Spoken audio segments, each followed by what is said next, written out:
Wait for Navi. Wait for it. Why? How did I get here? What is even going on? I clicked some graphics cards together 3 times and said your name 3 times. I guess that's how it works sometimes. So we've got there's a new processor launch. You've probably seen 17 other videos. Only 17? I don't even know what we're doing. I mean, AMD is literally like, it's the most epic. The article that I wrote starts out, it's the most epic loot drop ever or something. Because like everything, AMD launched everything on 7.7, literally everything. Because it's Ryzen 7 and Ryzen 9. And so what's coming on 7.9 and Navi. Now Navi is a weird launch though, because AMD's not trying to have a flagship card. It's the 5700 XT and the 5700. It's a new microarchitecture. It's RDNA. And that's not hillbilly for our DNA. It's RDNA, as in Radeon DNA. RDNA! We're hillbillies. It's fine. Well, I'm a hillbilly. It's fine. I'm regionally close. Picard's face palming down there, so that's how you know. So I guess in this video, we're taking a look at Navi? Yeah. So I work more on the enterprise side of things, especially with graphics cards. I really don't have a lot of time for gaming anymore and streaming and all this kind of stuff. And you've done a lot of content. Filthy casual. Well, I don't think you have time for gaming either. No, I don't. But you do a lot of content around streaming and stream quality and like both the qualitative and quantitative analysis on that. And I've been busy with these CPUs because these CPUs have face melting performance, in my opinion, and they are a little bit of a distraction, not to be overshadowed by Navi. But I think that a lot of people are perhaps expecting Navi to be like the new flagship, but this is the first iteration of a new microarchitecture. It doesn't make sense for AMD to, be spooling out $1,000 graphics cards because it's a new microarchitecture. It's like, I've got a new engine design. Let's roll out luxury McLarens that are based on the new engine design. And it's like, no, we need to get some road miles on that engine first. Which has me still slightly concerned, because that's been kind of AMD's launch strategy multiple generations in a row now, is let's hit the middle market first. And so if you don't have people that are ready to buy these, which would be mainly the high end, or that it directly serves price value wise, which these are still slightly a little too expensive maybe, I wonder who's going to do the bug testing round with these first cards so that we can get the nice higher end one with the new fixes from the RDNA. Because that's the cool part about what they're saying with this new architecture design, is that basically take this, find all the breaking points, we'll make it better for the next one. We can fix it after the fact. Another way of stating that, I think, is that things right now in 1080p gaming are really good. If you're a 1080p gamer, it's never been a better time if you're Team Red or Team Green. Either one, really. And this card, or this family, the 5700 and the 5700 XT, those are the two cards we have to look at.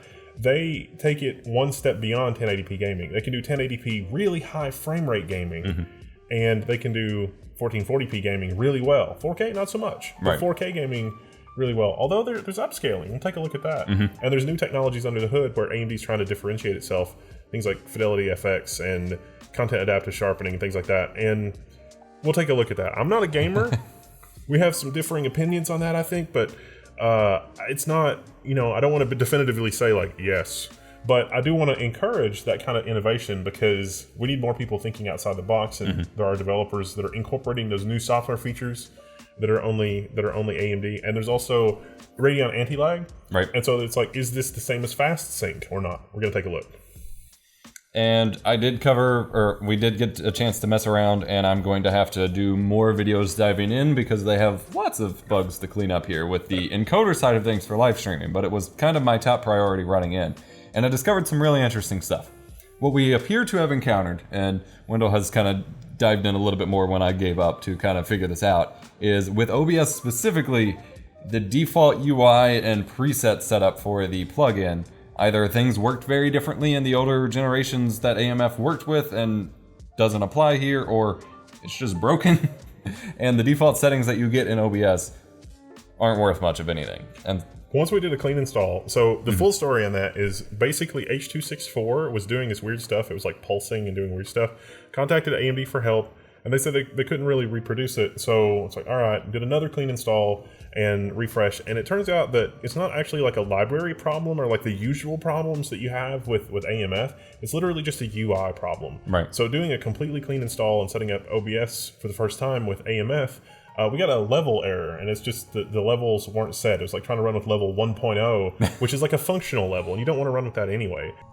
Editing, epo's cutting in here. There's a lot of new information that came out ever since we recorded this, including the price drop of the graphics cards. However, I have learned from the developer of the Adobe encoder plugin for OBS that part of the reason for this level error that we encountered has to do with the latest version of OBS is running a very old, or at least a sort of old version of the AMF plugin, and some of this is actually fixed up and cleaned up in the later version of the plugin, which you can download from his GitHub and run the installer and update your version of that plugin on its own separately from OBS.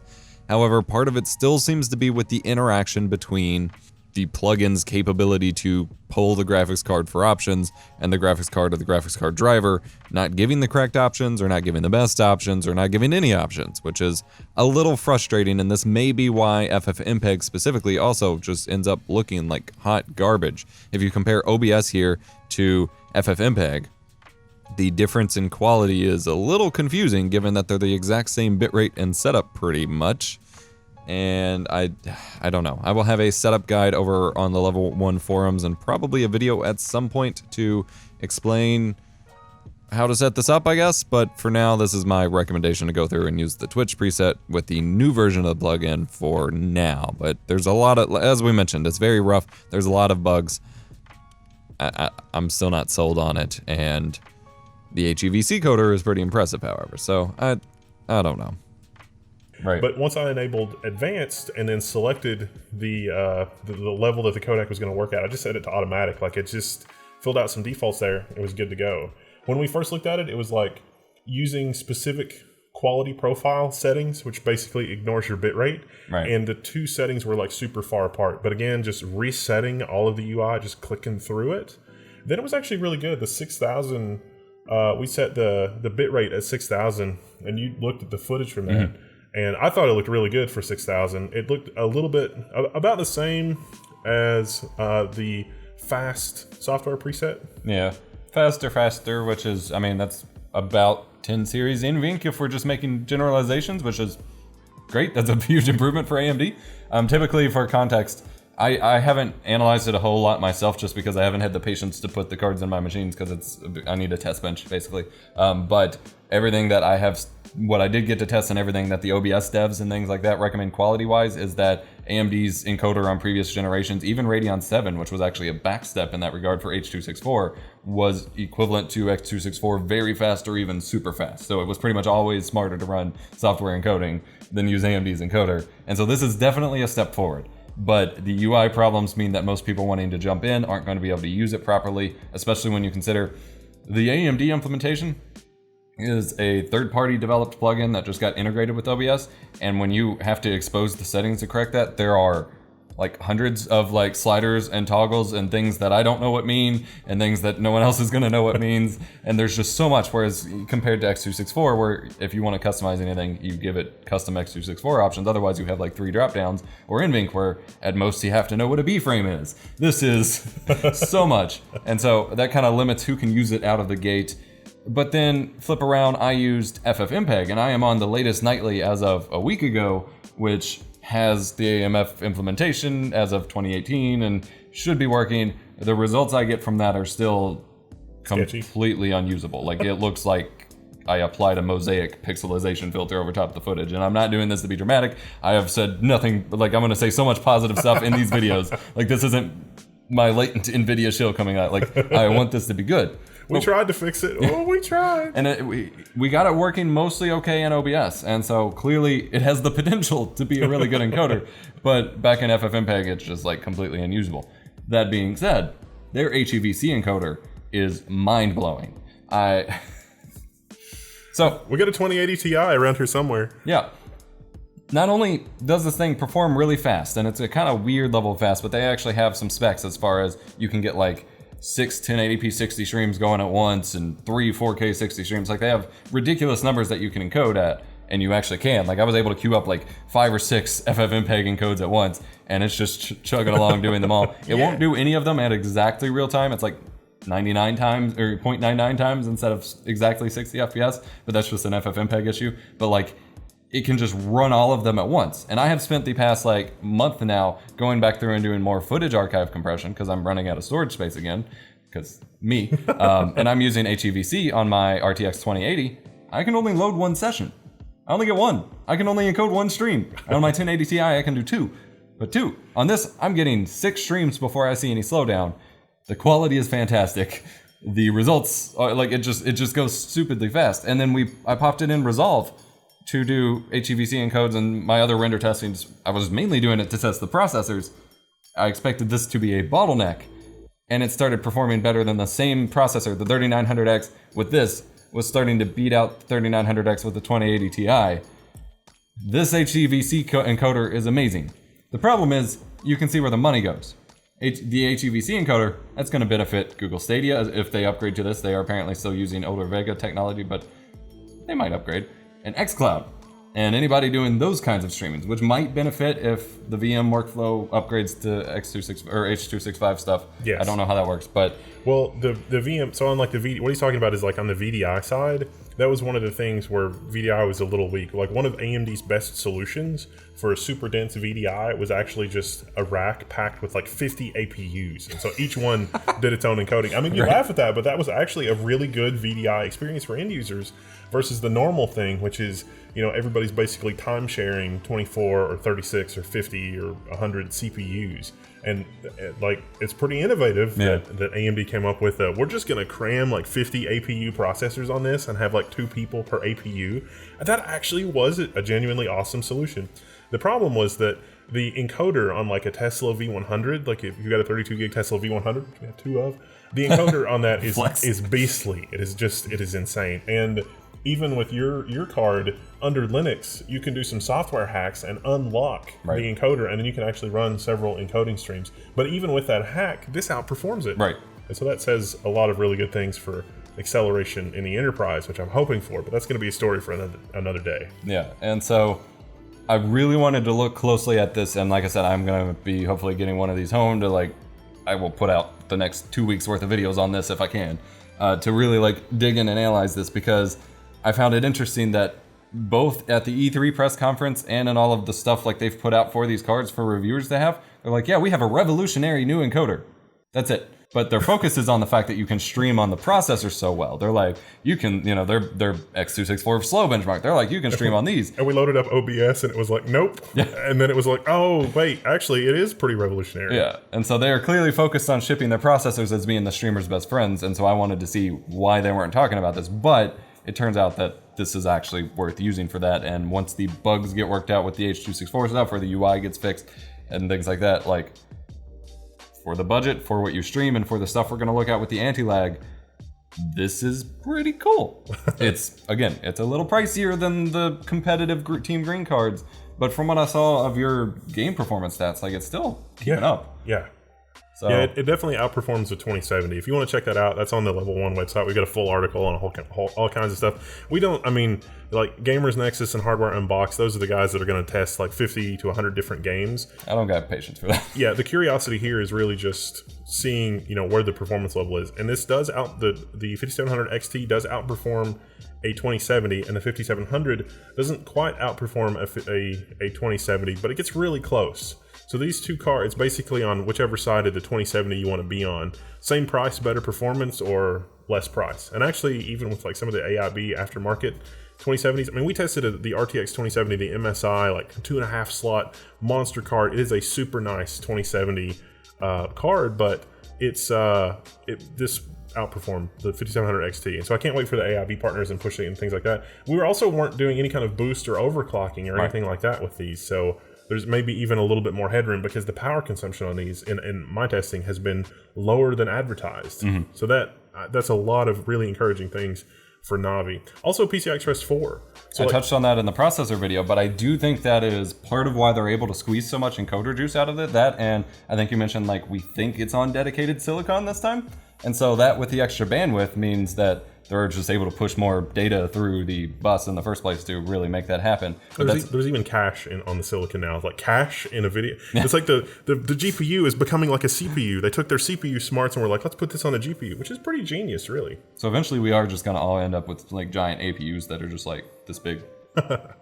Well, let's talk for a second about the differentiation on the software side of things. And I've had more experience with that than you have so far. Right. But one of the things that AMD is trying to do to differentiate itself in this space is not just raw card performance, but also saying it's like, look, we've got a really amazing card for 1440p performance. We recognize that a lot of people are gaming at 4K. Even, with a super high performance graphics card, we don't think people should have to pay $1,500 to get good 4K performance. Right. What if we did high frame rate gaming at 1440p? And a lot of our games are around that 90 FPS mark if you look at our benchmarks for 1440p gaming. What if we could basically zero computational cost, or very near zero computational cost, give you a way to upscale that 1440p to 4K, but also not lose a lot of quality? And so that's a conundrum that AMD's been working on for a long time. And that's part of the Fidelity FX suite of changes in software. And so one of the things in there is content adaptive sharpening.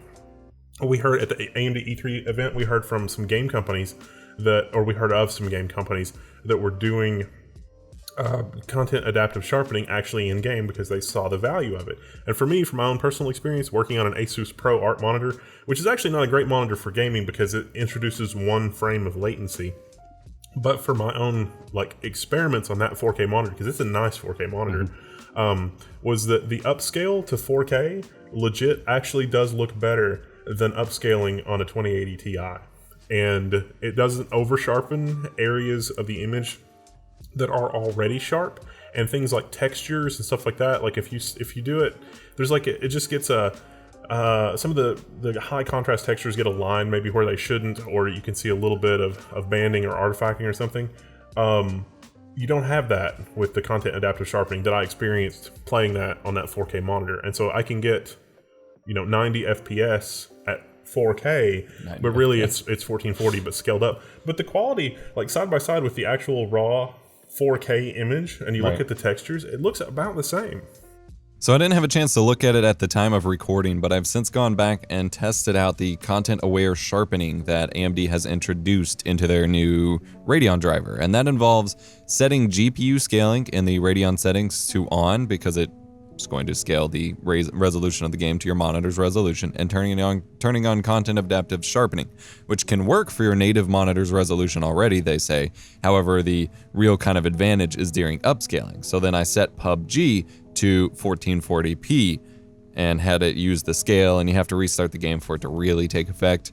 And so I ran a replay of a super quick match that I was basically AFK for, but of PUBG at 4K, 60 frames per second, or 60 hertz, and then at 1440p, upscaled using the CAS stuff to the full 4K to see how it looked. And while to my eye, I could, when I'm looking for it and pixel peeping and putting my eyes up against the monitor, I can sort of see that certain textures are softer, the text is softer, the overall image, it is clearly upscaled to some degree.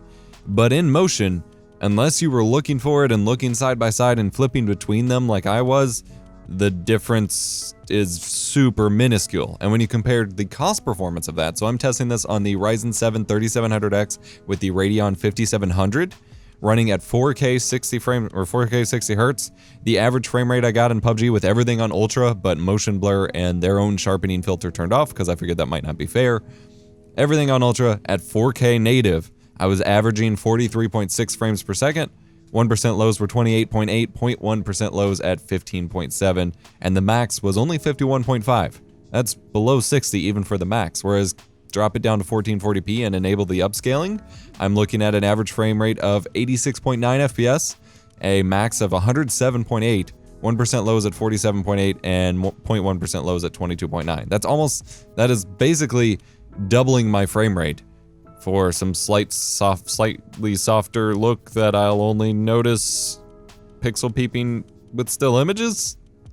Definitely worth it, and this is really where graphics technology on the budget end is starting to move, both in consoles and PC, is this adaptive upscaling technology, and I'm big on it at this point. I am super stoked. This is definitely worth it, and if this is the budget card I was going with, I'd be totally happy with these results. And I'm even pixel peeping here on my Dell UP 2718Qs. Very high production monitors, and I can still, only sort of see it when I'm really looking for it. So, good stuff, AMD. I made fun of it in the event. I made fun of it a lot in the event, or during the live stream of the event, and that's because the examples they chose were poor. They're like, here's this out of focus area that's clearly meant to be out of focus because of the game engine, depth of field, and now it's got some sharpening artifacts on it. Woo, with these tiny little screenshots, and they never even mentioned upscaling. Like, none of it made any sense. They presented it very poorly, but specifically for upscaling in this way, it's actually pretty cool. Just applying sharpening filters in general is not cool, but for this specific use, I'm quite happy with it. And that's something AMD, even indirectly, maybe they didn't have as big of a hand like on the development side of that, but has on a hardware level experience with from the game consoles, because that's exactly what's been happening on the PS4 Pro and the Xbox One front, or Xbox One X, is that they do various forms of post-sharpening and checkerboard rendering to get that extra upscale, because even on the X, very few games actually run at native 4K. And I know a lot of super PC elitists like to roll their eyes at this concept, but realistically, most people who are gaming, especially on a budget of any kind, that just have a 4K TV, if it's like a PC hooked up to your gaming TV, or just want to play at 4K, they don't care. And honestly, even from my testing, unless you're looking pixel peeping side by side, which is what I was doing, you don't notice a difference. Like, if you run a game, pop it in your PS4 Pro or Xbox One X, and it displays at 4K, you don't know that it's not running 4K. Console pleb. Yeah, I mean, this is coming from someone who games at 4K on PC all the time, but like, you really, you would have to be looking for it to notice or care. And so the fact that they're squeezing that extra budget out, we're reaching the point where, like, especially with all the render resolution versus display resolution options in games now, we're reaching the point where native render resolution of your game is honestly getting to be irrelevant. And I'm super interested to see if, actually, throwing a total audible here, if the Team Blue graphics department has an even better response to this, because they have recently announced that they are introducing integer scaling for their graphics cards based on huge community outpour, because this is something we've been demanding of NVIDIA forever. If you're not super in the know, integer scaling is for like old games, because like you're playing Zelda and you want to play Zelda at 4K, well, it's going to look like a blurry mess. Yep. But with integer scaling, it's like, oh, this is basically pixel art. I shouldn't go as hardcore on this. And It still does scaling. Like, it doesn't just make it bigger. It actually does do intelligent scaling. But it doesn't blur it all out and blend all the colors together. And that still applies to the modern, like, there's plenty of modern pixelated or voxel-based games like Minecraft or all the, pixel art games are a new comeback wave these days. And so there's a lot of use for that. And honestly, I would like to see a request made of AMD to introduce that, just because that would be the final step. Like, that would be the perfect combination of scaling options. And so there's a lot that could go on here that I'm pretty excited for, even if, I'm going to say I'm excited for this and then not put it in my machine, because I already have the horsepower that I don't need this. But there's also Radeon Anti-Lag, which is another technology there. And it sounds like BS, because it's like your lag is like the latency from here to there. How are you going to eliminate that? And it's like, well, it turns out there's actually a lot of lag in the driver stack. And so I was sort of skeptical. And I also heard from a lot of NVIDIA folks that fast sync is basically that. But AMD also has had a fast sync type option for years. Well, I had no idea this was a thing. I've always used NVIDIA fast sync, but it's always been labeled as NVIDIA fast sync. So I assume fast sync being on is like you're using VSync, so you're not going to get tearing. But the game is basically running unconstrained. So if you have a game that is rendering a ton of frames, and then VSync happens, it's like, oh, the next frame's ready, it'll just slot in and go ahead and use that.